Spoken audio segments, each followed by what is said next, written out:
Auzubillahiminash-shaytanir-rajim. Bismillahir-rahmanir-rahim. Assalamu alaikum, dear students. Today our topic is simple harmonic motion. Lecture number 2, MDCAT का chapter number 7 है. Simple harmonic motion ये आपके course का main topic है और इससे रिलेटेड MCQ पेपर में मस्ट आते हैं. सिंपल हार्मोनिक मोशन किसको कहते हैं? What is simple harmonic motion? तो याद रखें, मैंने यहाँ पे लिखा हुआ है MCQ number first.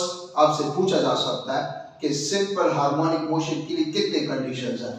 No such type of oscillatory, O stand for oscillation and /V stand for vibration या vibratory. Such type of oscillatory या vibratory motion in which the acceleration is directly proportional to displacement. वो back and forth motion, see that? वो to and fro motion of a body about its mean position in which the acceleration is directly proportional to the displacement. Such type of motion is known as simple harmonic motion. It means for simple harmonic motion there is two conditions must be satisfied by a body. हर उस body के motion को हम simple harmonic motion का नाम दे सकते हैं. कब? जब वो दो कंडीशन सेटिस्फाई करेगा.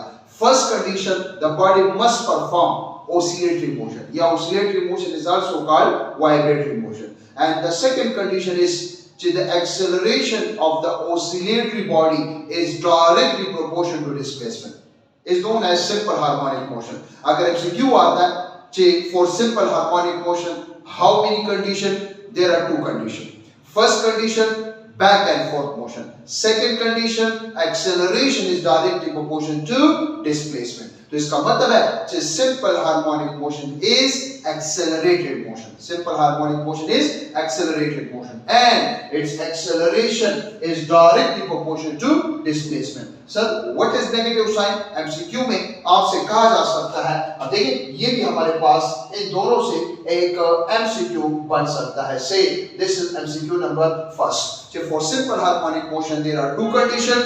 First condition, option A, the body must perform oscillatory motion. Option B, the acceleration is directly proportional to displacement. Option C, both of them. Option D, none of them. Your answer should be both options are the correct options. Negative sign आपको क्या बता रहा है? आपको आपसे MCQ में पूछा जा सकता है कि for SHM acceleration is directly proportional to displacement. The negative sign shows dash. So the negative sign shows the direction of acceleration is toward the mean position. याद रखें, जिस तरह हमने कहा restoring force का डायरेक्शन क्या है? The restoring force F is equal to minus kx. The negative sign shows the direction of restoring force, which is always towards the mean position. Yeah, mean position is also called equilibrium position. तो याद रखें, अगर देखा जाए ये acceleration कौन पैदा करता है? Restoring force पैदा करता है. तो याद रखें, the negative sign shows the direction of acceleration, which is always toward mean position. Yeah, mean position is also called equilibrium position. तो कौन सा ऑप्शन करेक्ट ऑप्शन होगा अगर आपसे कहा जाए कि the negative sign in SHM, if acceleration is directly proportional to displacement, shows the direction of acceleration, which is always towards the mean position. Yeah, mean position is also called equilibrium position. ये जो है second MCQ. Third MCQ अगर देखा जाए for SHM, option A, oscillatory या vibratory motion, एक ही बात है. Option B, acceleration is directly proportional to displacement. Option C, both. Option D, none. Your answer should be both options are the correct option. ये हमारे पास जो है MCQ number 3 रहा. MCQ number 4, the acceleration is displacement dependent. याद रखें, for SHM in simple harmonic motion the acceleration depend upon displacement. If displacement is 0, acceleration is 0. It means in SHM the acceleration is displacement dependent acceleration. Acceleration is displacement dependent acceleration, which is produced due to restoring force, and restoring force is also directly proportional to the displacement. It means the restoring force is also depend upon displacement, and the acceleration which is produced due to restoring force in SHM also depend upon displacement. So this is also MCQ number 4. ये जो है MCQ number 4 है कि हमारे पास जो SHM में acceleration है वो किस चीज पे डिपेंड करता है? डिस्प्लेसमेंट. Displacement 0, acceleration 0. डिस्प्लेसमेंट कहां पर 0 होता है? आगे इंशाल्लाह इसको डिस्कस करने वाले हैं. अगर देखा जाए मीन पोजीशन वो पोजीशन होता है जहां पर displacement of the oscillator 0. If x is 0, a is 0. और डिस्प्लेसमेंट कहां पर मैक्सिमम होता है? मैक्सिमम डिस्प्लेसमेंट अगर देखा जाए एक्सट्रीम पोजीशन पर. Acceleration displacement maximum, acceleration maximum. इसका मतलब है एक्सेलरेशन 0 भी हो सकता है कहां पर? At mean position. Acceleration maximum भी हो सकता है कहां पर? Extreme position. डिपेंड करता है किस चीज पर? डिस्प्लेसमेंट पर डिपेंड करता है. सही है स्टूडेंट्स? अच्छा, next MCQ. SHM is accelerated motion. याद रखें ये भी आपसे MCQ में पूछा जा सकता है. जिस simple harmonic motion is a range motion. तो याद रखिए ये MCQ number 5 है. जिस simple harmonic motion is accelerated motion. Remember student, simple harmonic motion is accelerated motion. Why? Because the acceleration is directly proportional to displacement. Next, the acceleration is produced due to restoring force. याद रखिए ये MCQ number 6 है. The acceleration which is a body performs simple harmonic motion. The cause of acceleration is restoring force. The cause of acceleration is restoring force. जिसका मतलब है SHM में जो acceleration पैदा होता है उसका cause क्या है? Restoring force. Next MCQ number 7 आपसे डिस्कस करते हैं. देखिए यहां पर students acceleration is directly proportional to displacement. Acceleration और डिस्प्लेसमेंट के दरमियान लीनियर रिलेशन है, डायरेक्ट रिलेशन है. रिमेंबर स्टूडेंट, जब भी हमारे पास दो फिजिकल क्वांटिटी के दरमियान लीनियर रिलेशन होगा, डायरेक्ट रिलेशन होगा, तो उसका ग्राफ हमेशा के लिए रिमेंबर स्ट्रेट लाइन होगा. The graph will be a straight line. If the graph between two physical quantities is a straight line, then the relation between the two physical quantity will be direct. एक quantity को ज्यादा, दूसरी quantity must ज्यादा होगी. तो मैंने यहाँ पे लिखा हुआ है, ये हमारे पास है MCQ नंबर 7. MCQ नंबर 7 में आपसे पूछा जा सकता है कि the graph between acceleration and displacement is a straight line. कौन सा ग्राफ होगा? रिमेंबर स्टूडेंट, तो आप कहेंगे कि the graph between acceleration and displacement is a straight line. तो यहां से और MCQ भी बनता है कि simple harmonic motion is a straight line motion. Simple harmonic motion is a straight line motion. अब देखिए इसका ग्राफ क्या होगा. अगर मैं यहां पर जो है for example this is plus x minus x, plus a minus a. अगर हम एक्सेलरेशन को पॉजिटिव ले लें, displacement negative. Acceleration positive, displacement negative. This is second quadrant. अगर मैं एक्सेलरेशन को नेगेटिव लेता हूं, displacement positive. This is third quadrant, fourth quadrant. तो याद रखिए हमारे पास जो ग्राफ है वो स्ट्रेट लाइन है और लाइन करता है between second quadrant and fourth quadrant. Student ये फर्स्ट क्वाड्रेंट है. रिमेंबर ये हमारे पास फर्स्ट क्वाड्रेंट कहलाता है, ये सेकंड क्वाड्रेंट कहलाता है, ये थर्ड क्वाड्रेंट कहलाता है, ये फोर्थ क्वाड्रेंट कहलाता है. तो the graph of simple harmonic motion is a straight line motion and the graph lies in second and fourth quadrant. And simple harmonic motion is a straight line motion. कौन सा motion है? Straight line motion. Remember student, इसको relation कहते हैं. Relation of simple harmonic motion is proportional to minus x और इसको equation कहते हैं. Equation of SHM is proportionality को खत्म करने के लिए हमने कांस्टेंट डाला ओमेगा स्क्वायर. सर ये ओमेगा स्क्वायर की तरफ से आ गया, ये आगे इंशाल्लाह इसको तफसील से डिस्कस करते हैं. y not omega, y omega square. अगर देखा जाए अगर मैं x को वहां पर भेजता हूं तो omega square is equal a by x. तो a बाय x का जो डायमेंशन है वो ओमेगा स्क्वायर के बराबर आता है, ओमेगा के बराबर नहीं आता. Therefore here is omega square. और इंशाल्लाह के हमारे पास जो है when a body move in a circle, its projection in the circle diameter will perform simple harmonic motion. वहां पर already proof है, लेकिन यहाँ पर तो proof हम नहीं कर सकते. Omega square is constant. अगर ओमेगा स्क्वायर constant है तो omega is constant. What is omega? Where omega is constant, and this is said to be angular frequency, which is also called angular velocity, जो कि इंशाल्लाह आगे next topic में आएगा, उसको मैं तफसील से एक्सप्लेन करूंगा. अगर ओमेगा कांस्टेंट है तो बचा लीजिए, आप जानते हैं जो omega is equal to 2 pi by t. तो इसका मतलब है अगर ओमेगा कांस्टेंट है तो time period is also constant, और अगर टाइम पीरियड कांस्टेंट है तो इसका मतलब linear frequency is also constant. तो याद रखिए आपसे कहा जा सकता है नेक्स्ट एमसीक्यू कि ये हमारे पास सिंपल हार्मोनिक मोशन का क्या कहलाता है, इक्वेशन कहलाता है। This is MCQ number 8। याद रखिए यहां से ये भी पता चल रहा है कि अगर टाइम पीरियड कांस्टेंट है तो फिर बच्चे मैं कह सकता हूं कि simple harmonic motion is a periodic motion. Simple harmonic motion ये आपके साथ रहा एमसीक्यू नंबर 9 कि simple harmonic motion is a periodic motion. Simple harmonic motion periodic motion होता है, उसका टाइम पीरियड क्या होता है, फिक्स होता है, कांस्टेंट होता है। अब टाइम पीरियड किन पैरामीटर पे डिपेंड करता है वो आगे डिस्कस करते हैं, लेकिन आपको पता होना चाहिए कि simple harmonic motion is a periodic motion, it's time is constant. Every simple harmonic motion is a periodic motion. Her simple harmonic motion जो है वो क्या होता है, वो periodic motion होता है। This is also MCQ number 10. Every simple harmonic motion is a periodic motion. एक और MCQ भी ज़हन में आया स्टूडेंट, अगर देखा जाए simple harmonic motion की लिए दो conditions है, oscillatory motion and acceleration is directly proportional to displacement. Every simple harmonic motion is an oscillatory motion, but every oscillatory motion may or may not be simple harmonic motion. याद रखिए दो MCQ है, हर oscillatory motion may or may not be SHM, but every SHM must be oscillatory motion. ये भी दो MCQ है, इनके बारे में भी आपको पता होना चाहिए।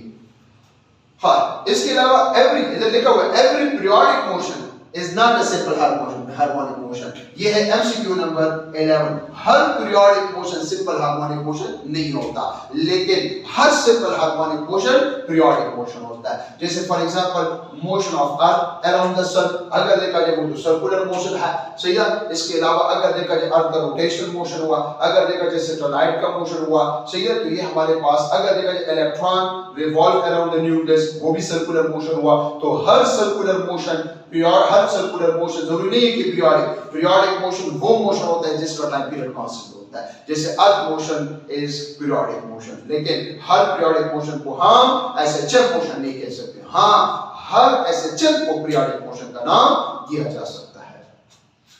SHM is a straight line motion. Simple harmonic motion आपसे कहा जा सकता है। This is MCQ number 12. Just simple harmonic motion is a straight line motion. ये कौन सा मोशन है? Simple harmonic motion जो है ये हमारे पास straight line motion है। आपके सामने अगर देखा जाए हमने ग्राफ भी बनाया हुआ है, the graph is a straight line. Acceleration A is equal to minus omega square x. याद रखें मीन पोजीशन की अगर हम बात करें, मीन पोजीशन अगर कोई भी body simple harmonic motion perform करती है, सही ना, तो अगर देखा जाए एक मीन पोजीशन होता है और बच्चे याद रखें दूसरा एक्सट्रीम पोजीशन। मीन पोजीशन वो पोजीशन होता है जहां पर ओसिलेटर का इंस्टेंटेनियस डिस्प्लेसमेंट क्या होता है, जीरो। अगर मैं यहां पर जीरो पुट करता हूं student, no omega square into zero, no the acceleration will be equal to zero, acceleration will be zero. इसका मतलब है if the instantaneous displacement of the oscillator at mean position is zero, then the acceleration of the oscillator at mean position will always be equal to zero. MCQ के लिहाज से important है, ये हमारे पास रहा एमसीक्यू नंबर 13। इसके अलावा अगर हम बात करें एक्सट्रीम पोजीशन की, एक्सट्रीम पोजीशन, तो याद रखें एक्सट्रीम पोजीशन दो पोजीशंस है, x is equal to plus minus x naught। एक लेफ्ट एक्सट्रीम पोजीशन होता है और एक right. Left extreme position x is equal to plus x naught और राइट एक्सट्रीम पोजीशन, या चलो right extreme position is equal to plus x naught और left extreme position is minus x naught। Plus minus just आपको क्या बता रहा है, left और राइट साइड बता रहा है, सही ना। अब याद रखें अगर x की जगह में प्लस माइनस x नॉट डालता हूं तो इसका मतलब है accelerate x maximum, acceleration maximum. यहां पर जो एक्सेलरेशन होगा ये मैक्सिमम एक्सेलरेशन होगा स्टूडेंट, और मैक्सिमम एक्सेलरेशन बराबर होगा minus omega square into x not. Sir what is x not? This is amplitude, the maximum acceleration। अगर कोई भी body simple harmonic motion perform करती है, चाहे वो मास ऑफ टेस्टोस्पेरिक सिस्टम है, चाहे वो हमारे पास सिंपल पेंडुलम है, चाहे वो हमारे पास प्रोजेक्शन है, the acceleration of the simple harmonic motion या the acceleration of the oscillator will be zero at mean position। The acceleration of the oscillator will be maximum at extreme position। ये दो बातें MCQ के लिहाज से याद रखें, ये हमारे पास रहा। चलो students, this is MCQ number 14। सही ना, ये इनके बारे में हमसे पूछा जा सकता है और इनके बारे में हम आंसर बता सकते हैं। इसके अलावा एट एनी डिस्प्लेसमेंट अगर हम बात करें एट एनी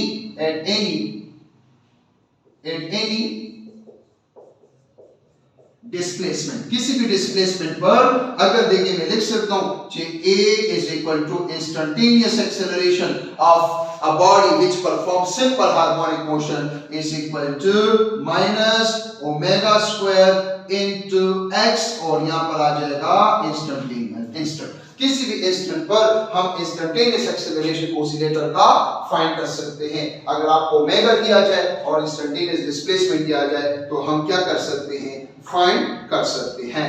इसके अलावा अगर मैं फॉर एग्जांपल स्टूडेंट्स यहां से मैं कहूं this formula is also written as, इस फार्मूले को मुझे हम इस तरह भी लिख सकते हैं the instantaneous acceleration A is equal to the instantaneous acceleration A is equal to omega, ये बराबर है, ये हमने पढ़ा भी था लेकिन बहरहाल आगे भी डिस्कस करेंगे, ये बराबर है 2 पाई डिवाइडेड बाय T और whole square into x।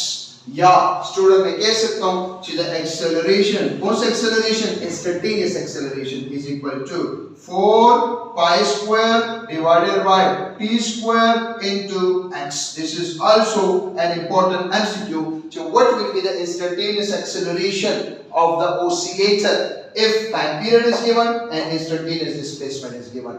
What will be the maximum acceleration? अगर देखा जाए time period is given, इस x को x naught कर लेंगे so हम maximum acceleration यहाँ से find कर सकते हैं।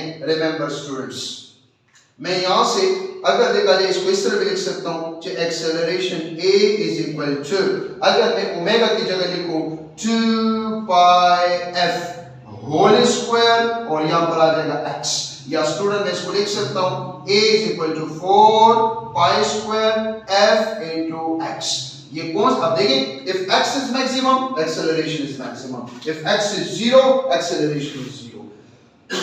बाद वक्त आपसे कहा जाएगा कि an oscillator oscillate whose frequency is dash hertz at the displacement dash meter, what will be the acceleration? या if amplitude is given, what will be the acceleration? यहाँ से स्टूडेंट हम टाइम पीरियड को भी फाइंड कर सकते हैं, यहाँ से हम स्टूडेंट हम जो है फ्रीक्वेंसी को भी फाइंड कर सकते हैं। मजीद इसको डिस्कस करते हैं, इस पर एक आध एमसीक्यूज जो है डिस्कस करते हैं।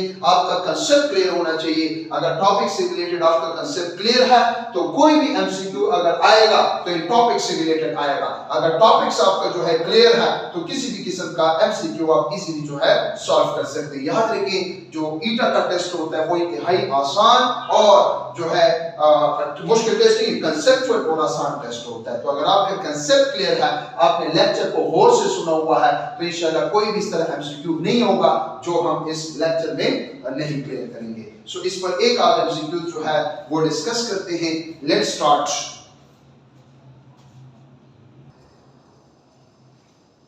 अच्छा स्टूडेंट्स, ऑलरेडी हमने फार्मूला लिखा हुआ है कि acceleration A, the instantaneous acceleration of the oscillator is equal to omega square into x। Negative sign फिलहाल हम हटाते हैं।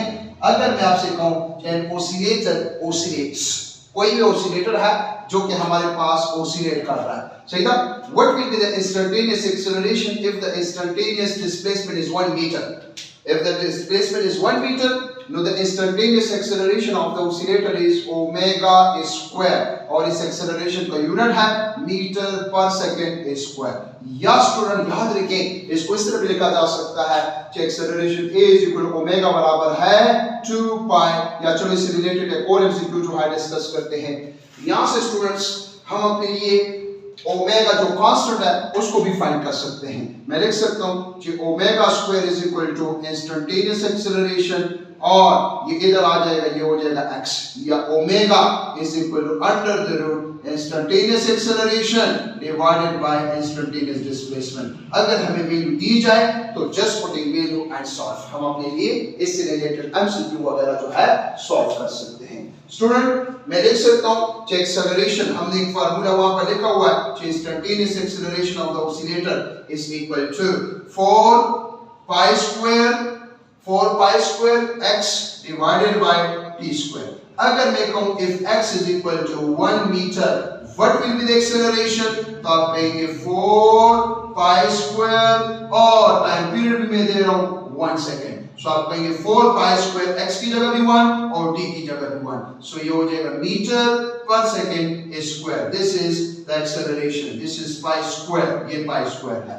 इसके अलावा स्टूडेंट्स हमसे कहा जा सकता है, मैं लिख सकता हूं acceleration is equal to 4 pi square f square x।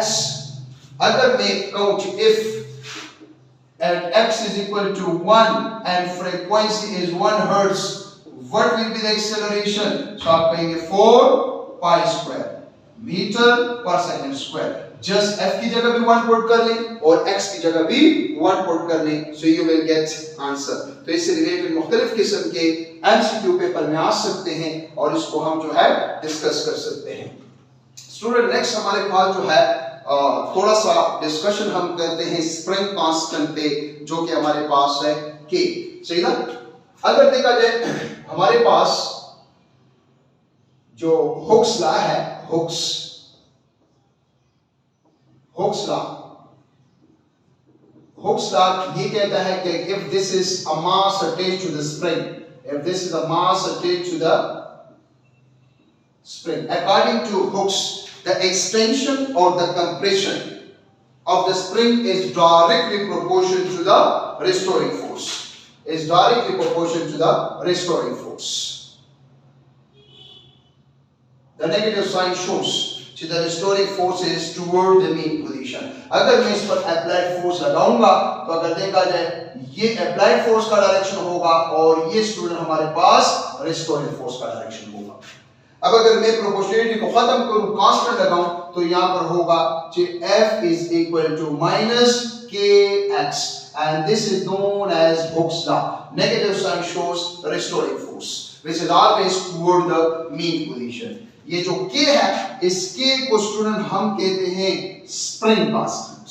Spring constant जो कि हमें बताता है, क्या चीज हमें बताता है, where k is spring constant and this k shows the nature of the spring।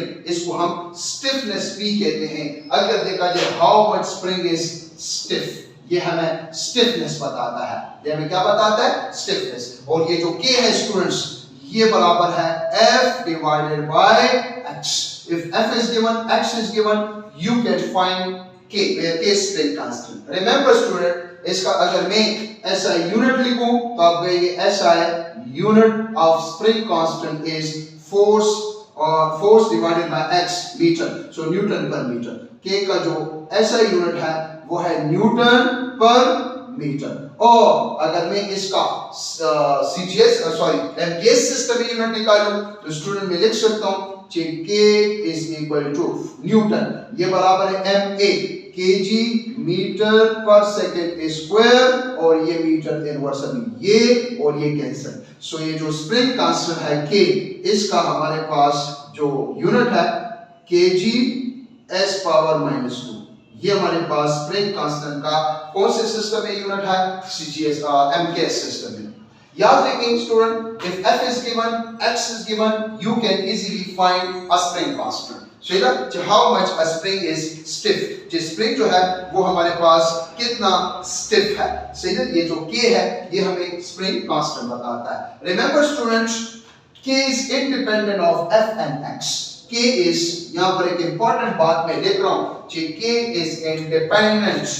Maximum students उस दिन भी मैं जो है एक्सटर्नल टेस्ट में हम डिस्कशन कर रहे थे तो इसी तरह जो है MCQ आया था।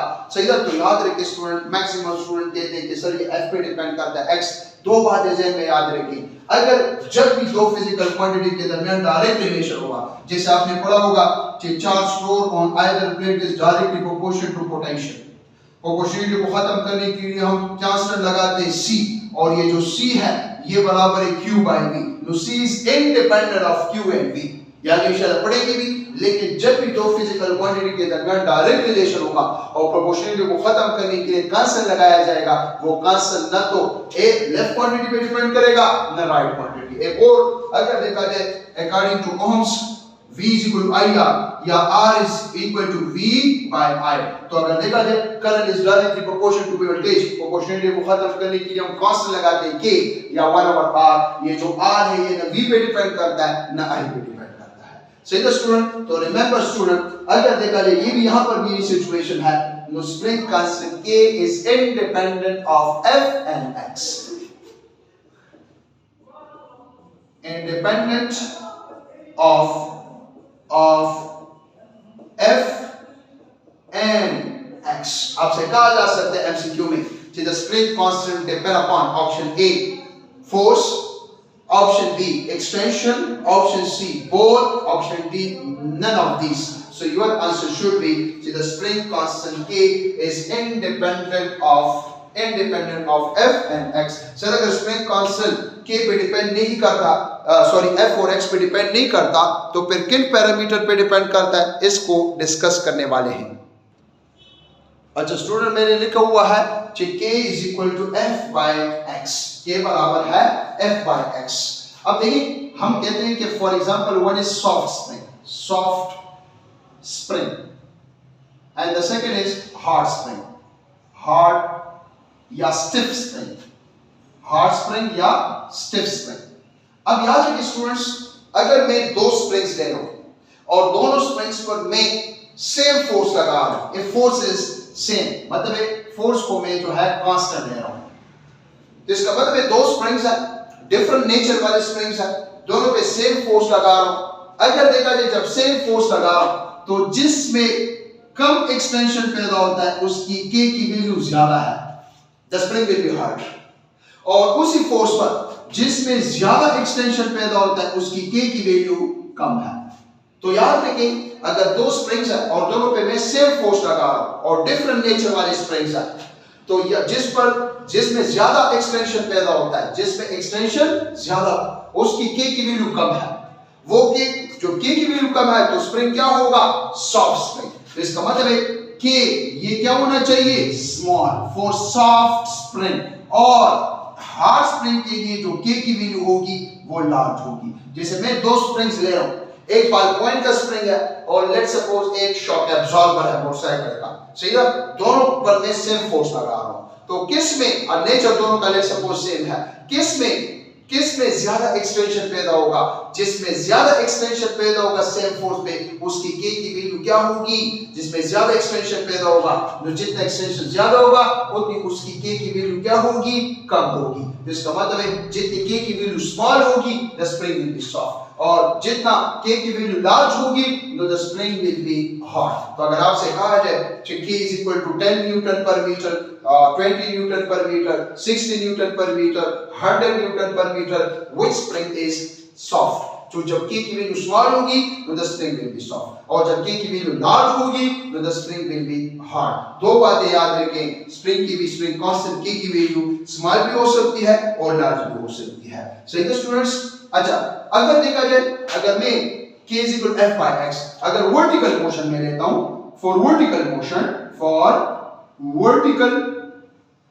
Motion of mass spring system, ये मैंने मास स्प्रिंग सिस्टम दिया हुआ है और ये वर्टिकल मोशन में लेट्स सपोज, तो अगर देखा जाए this is force means weights, इसका मतलब है यहां पर जो K होगा वो होगा हमारे पास, ऑलरेडी हम जानते हैं K is equal to F divided by X, या फोर्स की जगह आ जाएगा हमारे पास weights. So spring constant K is equal to weight divided by X। किस चीज का वेट है, स्प्रिंग के साथ हमने जो वेट अटैच किया हुआ है, या इसको लिख सकता हूं K is equal to mg divided by X। यहां पर भी अगर देखा जाए this is also the value of K, इसका भी यूनिट है न्यूटन पर मीटर, यहां पर भी K is independent of m, G and X। तो सर K अगर न तो वेट पे डिपेंड करता है, न फोर्स पे डिपेंड करता है, न एक्सटेंशन पे डिपेंड करता है, तो फिर किन पैरामीटर्स पे डिपेंड करता है उनको हम अब तफसील से डिस्कस करने वाले हैं। So the spring constant K depend upon the following factors। अच्छा स्टूडेंट्स, ये एक स्प्रिंग है, दिस इज अ स्प्रिंग, ये स्प्रिंग का लेंथ कहलाता है, यहां से लेकर यहां तक ये इसका लेंथ कहलाता है, और ये जो स्प्रिंग है ये इसके वायर का क्रॉस सेक्शन एरिया कहलाता है। वो वायर जिससे हम स्प्रिंग बनाया हुआ है, ये उस वायर का क्रॉस सेक्शन एरिया है। अब याद रखिए, जिस तरह हम जानते हैं यंग मॉडुलस, ये आप लोगों ने पढ़ा होगा क्लास 9 में। Young modulus is defined as stress divided by strain. Young modulus क्या है? Stress divided by strain. अगर मैं इस स्प्रिंग पर क्या करता हूं, इसको स्ट्रेस करता हूं, स्ट्रेस कहते हैं फोर्स पर यूनिट एरिया, और स्ट्रेन कहते हैं change in length per unit original length. तो इसका मतलब है स्टूडेंट्स, रिमेंबर, ज्यादा स्टूडेंट को इसके प्रूफ में मसला होता है कि सर हाउ, मैं डायरेक्ट फार्मूला लिख लेता हूं। संडे टेस्ट में भी अक्सर मैं जब डिस्कस करता हूं, मैं डायरेक्ट फार्मूला लिख लेता हूं, तो स्टूडेंट कहते हैं कि हाउ, लेकिन वहां पर तो हम प्रूफ नहीं कर सकते। यहां पर छोड़ो, आप लोगों के लिए मैं प्रूफ भी कर लूंगा। नाउ स्ट्रेस कहते हैं, याद रखें, स्ट्रेस कहते हैं force per unit cross sectional area. अब इस स्प्रिंग को मैं स्ट्रेस करता हूं, force per unit cross sectional area divided by strain. Strain कहते हैं change in length per unit original length. Change in length मतलब एक्सटेंशन। मैं लिख सकता हूं कि young modulus is F divided by A। अगर इसको मैं मल्टीप्लाई करूं तो ये उलट हो जाएगा। फोर्स मींस kx और ये है L बाय x, और ये हो जाएगा, चलो इसको इसी तरह लिख लेते हैं, ये हो जाएगा A। F k की जगह F into x, k की जगह F into x। स्टूडेंट्स, ये x और ये x कैंसिल, मैंने क्या फाइंड करना है? k। तो स्टूडेंट्स मैं लिख सकता हूं कि k is a spring constant, या चलो Young modulus is equal to k L A, या k is equal to Young modulus A divided by L. The spring constant K depend upon 3 parameters. Young modulus, it shows nature of the spring. A is the cross section area. L is the length of the spring. तो फिर मैं कह सकता हूं K is directly proportional to young modulus, which is stress by strain, which shows nature. K is directly proportional to the cross section area of the spring, वो wire जिससे spring बना हुआ है, और K is inversely proportional to L. K is inversely proportional to L. Length को बढ़ाने से K की वैल्यू कम, एरिया को बढ़ाने से, थिकनेस को बढ़ाने से K की वैल्यू ज्यादा, और ये क्या है? Young modulus. तो अगर एमसीक्यू में आता है students, the spring constant K depend upon option A, the dimension of the spring, yes, A और L डायमेंशन में आता है, और नंबर 2 नेचर। तो दो चीजों पर डिपेंड करता है। Spring constant depend upon number 1, मैं यहां पर एमसीक्यू के फॉर्म में लिख सकता हूं कि spring constant K depends number 1 dimension of spring, yes, और नंबर बी नेचर। तो आप कहेंगे yes, both options are the correct option. दोनों ऑप्शन जो है वो हमारे पास करेक्ट ऑप्शंस हैं। स्टूडेंट्स, मैं दो स्प्रिंग्स ले रहा हूं। अगर मैं दो स्प्रिंग्स ले रहा हूं सेम लेंथ वाले, लेट सपोज ये एक स्प्रिंग है और ये दूसरा स्प्रिंग है, लेकिन इसको मैंने इसके, ये जो स्प्रिंग है, ये जिस वायर से मैंने बनाया हुआ है वो है थिक, और ये है थिन। ये थिक वायर और ये थिन वायर है। तो इसका मतलब है अगर ये थिन है और ये थिक है, तो इसके वायर का क्रॉस सेक्शन एरिया ज्यादा है, और ऑलरेडी अब लेंथ सेम है, तो K is directly proportional to cross section area. जिस वायर का क्रॉस सेक्शन एरिया ज्यादा, उसकी K की वैल्यू ज्यादा। जिस वायर, जो वो वायर जो मोटा वायर होगा, जैसे बार बार अगर मैं कहता हूं दो स्प्रिंग्स हैं, एक मोटरसाइकिल का शेप पर शॉक एब्जॉर्बर है और एक जो है ट्रक का शेप पर शॉक एब्जॉर्बर है, जो दोनों का लेंथ सेम है, नेचर भी सेम है, किसकी K की वैल्यू ज्यादा होगी? जो ट्रक का है। क्यों? क्योंकि उसको जो है थिक वायर से बनाया जाता है। सही था? तो जितना हमारे पास वायर थिक वायर से बनाया जाता है, उसकी K की वैल्यू ज्यादा होगी, और वो वायर जो मतलब है थिन, वो स्प्रिंग जो थिन वायर से बनाया जाता है, उसकी K की वैल्यू क्या होगी? स्मॉल होगी। तो इसका मतलब है K is directly proportional to the wire cross section area। ये भी MCQ के लिहाज से इंपॉर्टेंट है। अब रिमेंबर स्टूडेंट्स, हम ये भी कह सकते हैं कि मैं दो वायर्स ले रहा हूं डिफरेंट लेंथ वाले, अब दोनों का नेचर भी सेम है, दोनों स्प्रिंग्स का नेचर भी सेम है, दोनों जिस वायर से बने उसका क्रॉस सेक्शन एरिया भी सेम है, लेकिन दोनों के लेंथ सेम नहीं है। जिसका लेंथ ज्यादा होगा उसकी K की वैल्यू कम होगी। तो इसका मतलब है यहां पर जो K की वैल्यू होगी स्प्रिंग की वो क्या होगी, कम, और इसकी K की वैल्यू जो होगी वो हमारे पास क्या होगी, ज्यादा। तो इसका मतलब है K की वैल्यू को कम करने से स्प्रिंग कांस्टेंट बढ़ेगा। जैसे फॉर एग्जांपल अगर मैं आपसे कहता हूं, अगर MCQ आता है कि फॉर एग्जांपल लेट्स सपोज ये एक स्प्रिंग है जिसकी K की वैल्यू है लेट्स सपोज K। अगर मैं स्प्रिंग को दो पार्ट्स में डिवाइड करूं, when a spring is divided into two halves, वो स्टूडेंट्स जो संडे टेस्ट में थे अगर वो इस को देख रहे हैं तो ये लास्ट संडे टेस्ट में MCQ भी दिया था। अब इसके लेंथ को मैंने हाफ किया, इसका लेंथ था L, इसका लेंथ हुआ L/2, इसका भी लेंथ हुआ L/2। तो लेंथ हाफ करने से K की वैल्यू क्या हो जाएगी, इसको हाफ तो ये डबल। इसका मतलब है इसकी K की वैल्यू हो जाएगी 2K और इसकी वैल्यू भी हो जाएगी 2K। तो इसका मतलब है अगर मैं आपसे कहता हूं स्टूडेंट रिमेंबर कि ये एक स्प्रिंग है और इसको मैं n पार्ट्स में डिवाइड करता हूं, this is a spring whose K की वैल्यू जो है लेट्स सपोज वो है K, let's suppose divide into n parts, इनको n parts में मैंने डिवाइड किया। So what will be the spring constant of each part?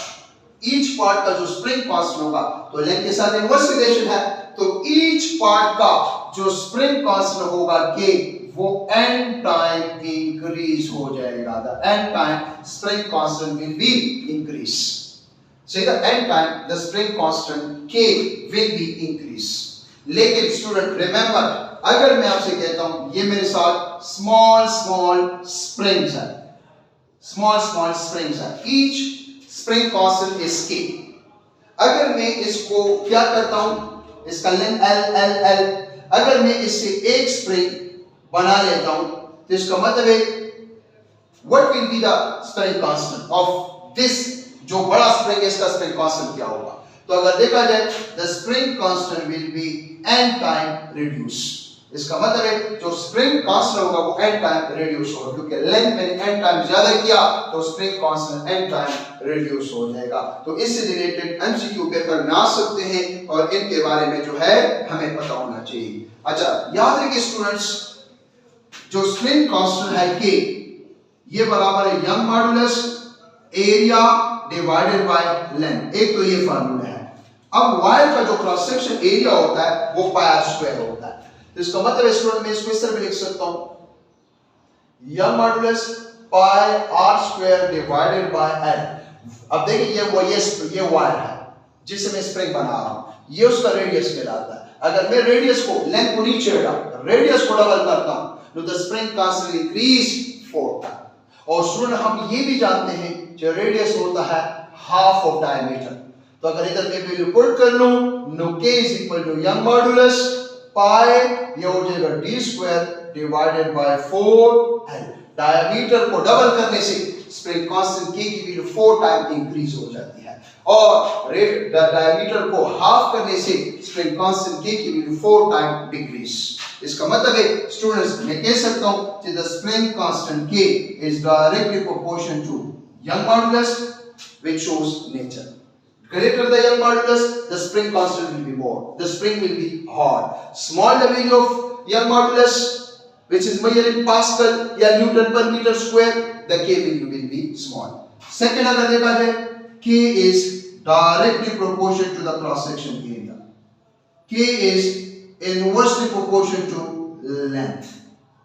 K is directly proportional to radius का स्क्वायर। वायर के या वो वायर जिससे स्प्रिंग बनाया जा रहा है उसका रेडियस डबल, K की वैल्यू डबल, और डायमीटर के साथ भी कौन सा रिलेशन है, डायरेक्ट रिलेशन है। तो स्प्रिंग के बारे में आपको जो है पता होना चाहिए, स्प्रिंग कांस्टेंट के बारे में, इससे रिलेटेड जो है MCQ पेपर में आ सकते हैं। अच्छा स्टूडेंट्स कॉम्बिनेशन ऑफ स्प्रिंग्स। ये पेपर में आ सकते हैं क्योंकि ऑलरेडी आपके बुक में इसके रिलेटेड एमसीक्यू है, चैप्टर के एंड में जो एमसीक्यू होते हैं। Parallel combination of springs. Let's suppose students, ये मैं जो है एक कॉम्बिनेशन ले रहा हूं, मैं कुछ स्प्रिंग्स लगा रहा हूं पैरेलल। लेट्स सपोज ये एक स्प्रिंग है, ये जो है स्टूडेंट्स दूसरा स्प्रिंग है, ये स्टूडेंट तीसरा स्प्रिंग है। ये तीन स्प्रिंग्स मैंने कॉम्बिनेशन में, लेकिन कौन सा कॉम्बिनेशन है? पैरेलल कॉम्बिनेशन है। किस चीज के साथ? से ये एक ऑब्जेक्ट है जिसके साथ मैंने ये तीन स्प्रिंग्स रखी थी। अब अगर देखा कि इनको खींचना मुश्किल है, सही ना? अब अगर इनको खींचना मुश्किल है, जब एक स्प्रिंग था फिर मैंने पैरेलल में दूसरा तीसरा लगाया, जितने मैं पैरेलल में स्प्रिंग्स को इंक्रीज करूं खींचना मुश्किल होता जाएगा। इसका मतलब स्प्रिंग कांस्टेंट्स के नेट के विल बी इंक्रीज। अगर इस तो इसका मतलब है तीन स्प्रिंग्स है, मैं कह सकता हूं the k equivalent will be equal to k1 plus k2 plus k3। तीन स्प्रिंग्स है, each of spring constant is k1 k2 k3। what will be the net spring constant? The net spring constant K equivalent is equal to K1, K2, K3। इसका मतलब है net spring constant will be increased, the spring will become hard। इसके application क्या है? अगर हमें hard spring चाहिए और हमारे पास सॉफ्ट स्प्रिंग मौजूद है, तो हम जो है जरूरत के मुताबिक सॉफ्ट स्प्रिंग को पैरेलल में लगा लेंगे बॉडी के साथ और फिक्स सपोर्ट के साथ। तो अगर देखा जाए हमें क्या मिल जाएगा? जो नेट स्प्रिंग कांस्टेंट K होगा वो हार्ड स्प्रिंग होगा। अगर मैं for n same springs, for n same spring constants connected in parallel, सो फिर जो नेट के होगा या जिसको K इक्विवेलेंट कहते हैं वो बराबर हो जाएगा n टाइम ऑफ K। किस किस्म के एमसीक्यू आ सकते हैं? इससे रिलेटेड तीन किस्म के एमसीक्यू आ सकते हैं। आप नंबर ऑफ स्प्रिंग्स भी फाइंड कर सकते हैं, ईच स्प्रिंग कांस्टेंट भी फाइंड कर सकते हैं और नेट स्प्रिंग कांस्टेंट K की वैल्यू भी फाइंड कर सकते हैं। फॉर एग्जांपल आपसे कहा जाए कि हमारे पास जो है 10 स्प्रिंग्स है, total number of springs 10, each of spring constant is 0.1 newton per metre. What will be the net spring constant if connect in series? So आप कहेंगे n time of K, n is 10 और K is 0.1, 0.1 into 10 1 Newton per metre. So इसका मतलब है अगर देखा जाए जो स्प्रिंग कांस्टेंट है वो हमारे पास होगा net spring constant 1 is greater than 0.1। Student remember, इस फार्मूले से हम अपने लिए फाइंड कर सकते हैं n। What is n? Number of springs K equivalent divided by K। अगर आपसे कहा जाए कि हमारे पास जो है each spring constant is K and the total spring constant K is also K equivalent is also given connected in series parallel, what will be the number of springs? Just put the value and solve। इस फार्मूले से student मैं each spring constant K भी find कर सकता हूं and इधर आ जाएगा divide, so K equivalent divided by n। बात आपसे कहा जाएगा कि 10 स्प्रिंग्स है और कनेक्ट किए हैं पैरेलल में, स्प्रिंग बना हार्ड, टोटल स्प्रिंग कांस्टेंट भी गिवन है। What will be the spring constant? Each spring constant. What will be the each spring constant? ये तो सीरीज कॉम्बिनेशन था। अगर हम पैरेलल ये पैरेलल था। अगर हम सीरीज combination of springs, अगर सीरीज कॉम्बिनेशन कहते हैं एंड टू एंड कनेक्शन।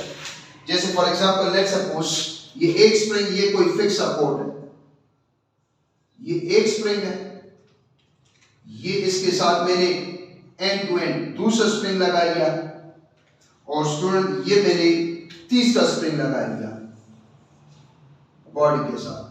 अब K is inversely proportional to L, already आप जानते हैं K is inversely proportional to L। Length के बढ़ाने से K की वैल्यू क्या बनती जाएगी? कम बनती जाएगी। The spring will become, the net spring constant will be smaller as the individual. तो अगर देखें मैं लिख सकता हूं नेट इसके लिए 1/k equivalent is equal to 1/k1 plus 1/k2 plus 1/k3, या this is k equivalent inverse is equal to k1 inverse, k2 inverse, k3 inverse। या अगर दो स्प्रिंग्स है तो इसका मतलब है जो नेट स्प्रिंग कांस्टेंट होगा वो प्रोडक्ट डिवाइडेड बाय सम, तो इसका मतलब है k1 k2 divided by k1 plus k2। अगर दो स्प्रिंग्स है और उनको हम सीरीज में कनेक्ट करते हैं एंड टू एंड कनेक्ट करते हैं, then the net spring constant will be product of the two spring constant divided by sum of the two spring constant। तो इसका मतलब है why we connect in series, because to reduce the spring constant value k, the spring will become soft। अगर आपके साथ कुछ springs है और वो hard springs है और आपको soft spring चाहिए तो स्प्रिंग को सीरीज में कनेक्ट कर लें, जिसका मतलब है you will get a soft spring। याद रखिए student, for n springs, for n springs of same spring constant, so फिर k इक्विवेलेंट जो होगा वो होगा k divided by n, k equivalent will B k divided by n, और net spring constant individual spring constant से कम होगा। किस किस्म का एमसीक्यू आ सकता है? फॉर एग्जांपल हमसे कहा जा सकता है कि टोटल हमारे पास 10 स्प्रिंग्स हैं, each of spring constant is 0.2 newton per metre if connect in series. ये जो है हमारे पास था पैरेलल, सॉरी इधर मैंने parallel. If connect in series, no k equivalent when connect in series, product by sum, sorry k जो कि है 0.2 डिवाइडेड बाय n 10, सो ये हो जाएगा 0.02 newton per metre. The spring constant, net spring constant will be reduced. Student again यहां से तीन चीजें फाइंड कर सकते हैं, net spring constant, number of springs which are connected in series. If each spring constant को अगर हम डिवाइड कर लें नेट स्प्रिंग कांस्टेंट पे, तो आप क्या फाइंड कर सकते हैं, number of springs which are connected in series. इसके अलावा ईच स्प्रिंग कांस्टेंट k भी फाइंड कर सकते हैं, तो each spring constant k is equal to n time of k equivalent. अगर आपको नंबर ऑफ स्प्रिंग्स दिए जाए और आपको कहा जाए कि फला स्प्रिंग्स है, फला मींस n स्प्रिंग्स है और उनको कनेक्ट किए हुए हैं किसी ने सीरीज में, इक्विवेलेंट स्प्रिंग कांस्टेंट भी आपको दिया जाए और आपसे कहा जाए to find each spring constant, we just put in value and solve। तो ये हमारे पास जो है कुछ रिलेटेड इंफॉर्मेशन था अबाउट स्प्रिंग कांस्टेंट। स्टूडेंट का डिमांड था, टेस्ट में बार बार कह रहे थे कि सर इस पर एक लेक्चर बनाए, तो बहरहाल इसके बाद इंशाल्लाह हमारा जो नेक्स्ट टॉपिक होगा वो होगा mass attached to spring system, simple pendulum, और थर्ड जो है वो है projection. So thank you so much, best of luck, खुदा हाफिज, दुआओं में याद रखें।